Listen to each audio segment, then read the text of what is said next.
தேமுதிக சார்பில் மறைந்த கேப்டன் விஜயகாந்த் நினைவஞ்சலி நிகழ்ச்சி அன்னதானம் வழங்கப்பட்டது. மயிலாடுதுறை மாவட்டம் தரங்கம்பாடி தாலுகா சம்பனார் கோவில் ஒன்றியம் திருக்கடையூர் கடைவீதியில் தேமுதிக சார்பில் தேமுதிக நிறுவன தலைவர் மறைந்த கேப்டன் விஜயகாந்த் அவர்களின் முதலாம் ஆண்டு நினைவஞ்சலி குருபூஜை ஓட்டி உருவப்படத்திற்கு மாலை அணிவித்து மலர்கள் தூவி மரியாதை செலுத்தப்பட்டு அன்னதானம் வழங்கப்பட்டது.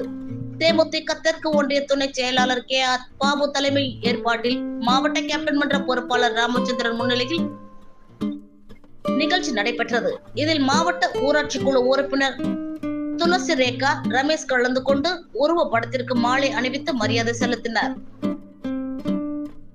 நிகழ்ச்சியில் தேமுதிக மாவட்ட பிரதிநிதி சகாதேவன், பொறுப்பாளர் பிரவீன் மற்றும் அதிமுக, திமுக, மதிமுக, மார்க்சிஸ்ட் கம்யூனிஸ்ட், விடுதலை சிறுத்தைகள் உள்ளிட்ட பல்வேறு கட்சி நிர்வாகிகள் கலந்து கொண்டு உருவப்படத்திற்கு மலர்கள் தூவி மரியாதை செலுத்தினர். பின்னர் பொதுமக்களுக்கு அன்னதானம் வழங்கப்பட்டது. பேருந்து பயணிகளுக்கும் அன்னதானம் வழங்கப்பட்டது.